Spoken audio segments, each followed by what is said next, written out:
हर हर महादेव। आज हम विंध्येश्वर संहिता में सदाचार, संध्या वंदन, प्रणव, गायत्री जाप एवं अग्निहोत्र की विधि तथा महिमा और अग्नि यज्ञ, देव यज्ञ और ब्रह्म यज्ञ का वर्णन, इसके बारे में आज हम जानेंगे।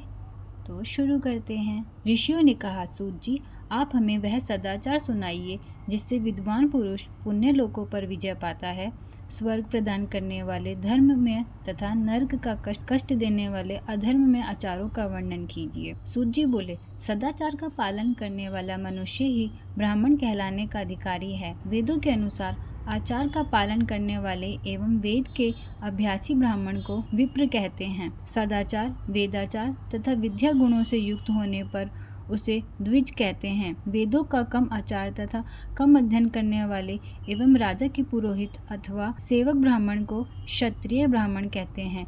जो ब्राह्मण कृषि या वाणिज्य कर्म करने वाला है तथा ब्राह्मण उचित आचार का भी पालन करता है, वह वैश्य ब्राह्मण है तथा स्वयं खेत जोतने वाला शूद्र ब्राह्मण कहलाता है। जो दूसरों के दोष देखने वाला तथा परद्रोही है, उसे चांडाल द्विज कहते हैं। क्षत्रियों में जो पृथ्वी का पालन करता है वह राजा है तथा अन्य मनुष्य राजत्वहीन क्षत्रिय माने जाते हैं। जो धान्य आदि वस्तुओं का क्रय विक्रय करता है वह वैश्य कहलाता है। दूसरों को वणिक कहते हैं। जो ब्राह्मणों, क्षत्रियों और वैश्यों की सेवा में लगा रहता है शूद्र कहलाता है।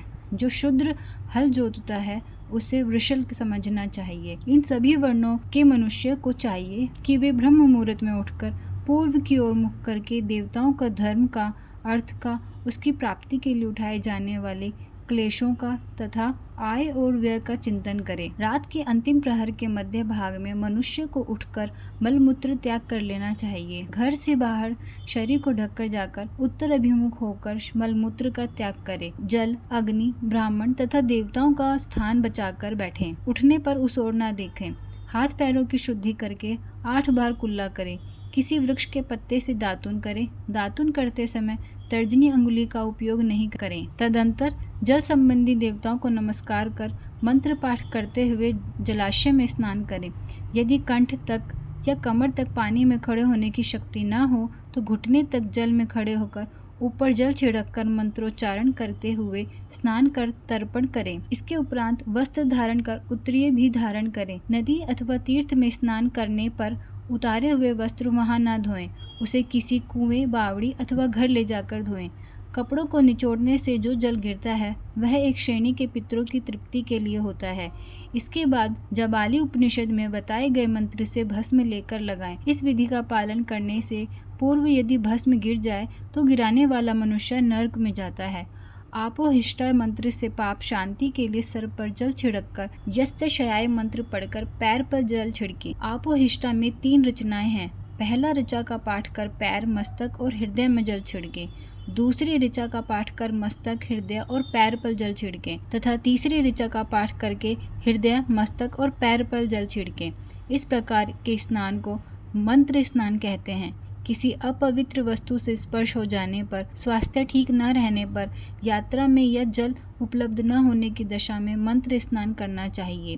प्रातःकाल की संध्या उपासना में गायत्री मंत्र का जाप करके 3 बार सूर्य को अर्घ्य दें। मध्याह्न में गायत्री मंत्र का उच्चारण कर सूर्य को एक अर्घ्य देना चाहिए।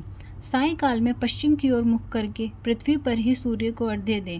सायंकाल में सूर्यास्त से 2 घड़ी पहले की गई संध्या का कोई महत्व नहीं होता। ठीक समय पर ही संध्या करनी चाहिए। यदि संध्या उपासना किए बिना एक दिन बीत जाए तो उसके प्रायश्चित हेतु अगले संध्या के समय 100 गायत्री मंत्र का जाप करें। 10 दिन छूटने पर 1 लाख तथा 1 महीना छूटने पर अपना उपनयन संस्कार कराएं। अर्थ सिद्धि के लिए ईश, गौरी, कार्तिकेय, विष्णु, ब्रह्मा, चंद्रमा और यम व अन्य देवताओं का शुद्ध जल से तर्पण करें। तीर्थ के दक्षिण में मंत्रालय में, देवालय में अथवा घर में आसन पर बैठकर अपनी बुद्धि को स्थिर कर देवताओं को नमस्कार कर प्रणव मंत्र का जाप करने के पश्चात गायत्री मंत्र का जाप करें।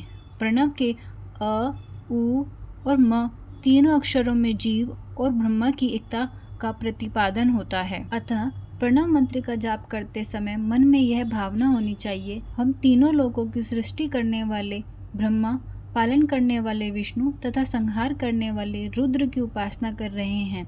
यह ब्रह्म स्वरूप ओमकार हमारी कामेंद्रियों, ज्ञानेंद्रियों, मन की वृत्तियों तथा बुद्धि वृत्तियों को सदा भोग और मोक्ष प्रदान करने वाले धर्म एवं ज्ञान की ओर प्रेरित करें। जो मनुष्य प्रणव मंत्र के अर्थ का चिंतन करते हुए इसका जाप करते हैं वे निश्चय ही ब्रह्मा को प्राप्त करते हैं, तथा जो मनुष्य बिना अर्थ जाने प्रणव मंत्र का जाप करते हैं उनको ब्राह्मण तत्व की पूर्ति होती है। इस हेतु श्रेष्ठ ब्राह्मण को प्रतिदिन प्रातःकाल एवं सहस्त्र गायत्री मंत्र का जाप करना चाहिए। मध्याह्न में 100 बार तथा सायं 28 बार जाप करें। अन्य वर्णों के मनुष्यों को सामर्थ्य के अनुसार जाप करना चाहिए। हमारे शरीर के भीतर मूलाधार, स्वादिष्ठान, मणिपुर, अनाहत, आज्ञा और सहस्त्र नामक 6 चक्र हैं। इन चक्रों के क्रमश विधेश्वर, ब्रह्मा, विष्णु, ईश, जीवात्मा और परमेश्वर स्थित हैं।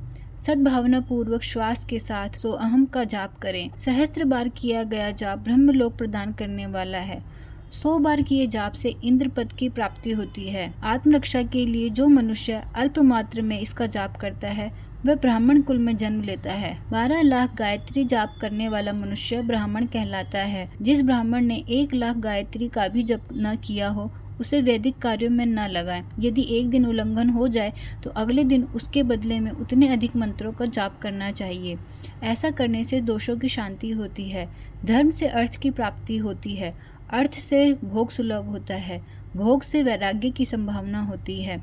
धर्म पूर्वक उपार्जित धन से भोग प्राप्त होता है। उससे भोगों के प्रति आसक्ति उत्पन्न होती है। मनुष्य धर्म से धन पाता है एवं तपस्याओं से दिव्य रूप प्राप्त करता है। कामनाओं का त्याग करने से अंतःकरण की शुद्धि होती है। उस शुद्धि से ज्ञान का उदय होता है। सतयुग में तप को तथा कलयुग में दान को धर्म का अच्छा साधन माना गया है। सतयुग में ध्यान से, त्रेता में तपस्या से और द्वापर में यज्ञ करने से ज्ञान की सिद्धि होती है, परंतु कलयुग में प्रतिमा की पूजा से ज्ञान लाभ होता है। अधर्म हिंसात्मक तथा दुख देने वाला है। धर्म से सुख व अभ्युदान की प्राप्ति होती है। दुराचार से दुख तथा सदाचार से सुख मिलता है तथा भोग और मोक्ष की सिद्धि के लिए धर्म का उपार्जन करना चाहिए। किसी ब्राह्मण को 100 वर्ष के जीवन निर्वाह की सामग्री देने पर ही ब्रह्मलोक की प्राप्ति होती है। एक सहस्त्र चंद्रायण व्रत का अनुष्ठान ब्रह्मलोकदायक माना जाता है। दान देने वाला पुरुष जिस देवता को सामने रखकर दान करता है, अर्थात जिस देवता को वह दान द्वारा प्रसन्न करना चाहता है, उसी देवता का लोक उसे प्राप्त होता है। धनहीन मनुष्य तपस्या कर अक्षय सुख को प्राप्त कर सकते हैं। ब्राह्मण को दान ग्रहण कर तथा यज्ञ करके धन का अर्जन करना चाहिए। क्षत्रिय बाहुबल से तथा वैश्य कृषि एवं गो रक्षा से धन का उपार्जन करें।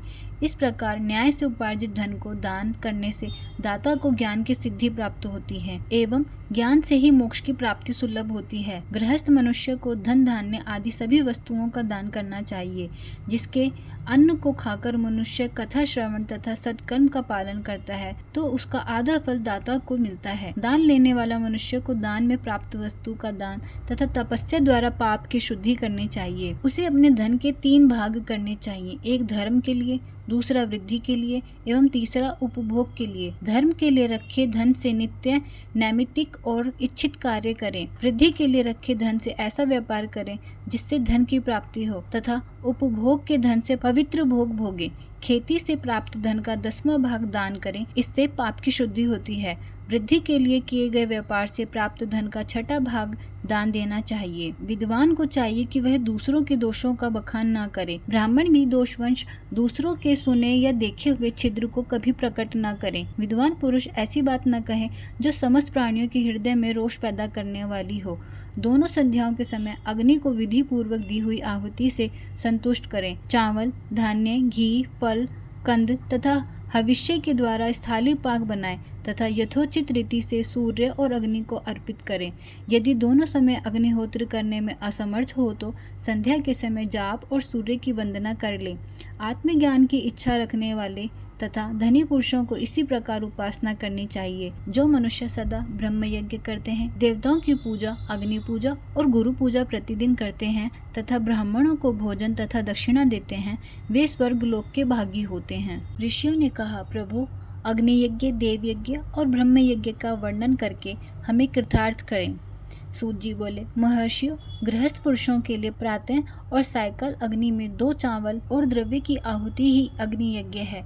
ब्रह्मचारियों के लिए समिधा का देना ही अग्नि यज्ञ है, अर्थात अग्नि में सामग्री की आहुति देना उनके लिए अग्नि यज्ञ है। द्विजों का जब तक विवाह न हो जाए उनके लिए अग्नि में समिधा की आहुति, व्रत तथा जाप करना ही अग्नि यज्ञ है। द्विजो, जिसने अग्नि को विसर्जित कर उसे अपनी आत्मा में स्थापित कर लिया है, ऐसे वानप्रस्थियों और सन्यासियों के लिए यही अग्नि यज्ञ है कि वे समय पर हितकर और पवित्र अन्न का भोजन करें। ब्राह्मणों, सायकाल अग्नि के लिए दी आहुति से संपत्ति की प्राप्ति होती है तथा प्रातःकाल सूर्य देव को दी आहुति से आयु की वृद्धि होती है। दिन में अग्निदेव सूर्य में प्रविष्ट हो जाते हैं, अतः प्रातःकाल सूर्य को दी आहुति अग्नि यज्ञ के समान ही होती है। इंद्र आदि समस्त देवताओं को प्राप्त करने के उद्देश्य से जो आहुति अग्नि में दी जाती है वह देव यज्ञ कहलाती है। लौकिक अग्नि में प्रतिष्ठित जो संस्कार निमित्त हवन कर्म है वह देव यज्ञ है। देवताओं को प्रसन्न करने के लिए नियम से विधि पूर्वक किया गया यज्ञ ही देव यज्ञ है। वेदों के नित्य अध्ययन और स्वाध्याय को ब्रह्म यज्ञ कहते हैं। मनुष्य को देवताओं की तृप्ति के लिए प्रतिदिन ब्रह्म यज्ञ करना चाहिए। प्रातःकाल और सायकाल को ही इसे किया जा सकता है। अग्नि के बिना देव यज्ञ कैसे होता है, इसे श्रद्धा और आदर से सुनो। सृष्टि के आरंभ में सर्वज्ञ और सर्वसमर्थ महादेव शिवजी ने समस्त लोगों के उपकार के लिए वारों की कल्पना की। भगवान शिव संसार रूपी रोग को दूर करने के लिए वैद्य हैं, सबके ज्ञाता तथा समस्त औषधियों के औषध हैं।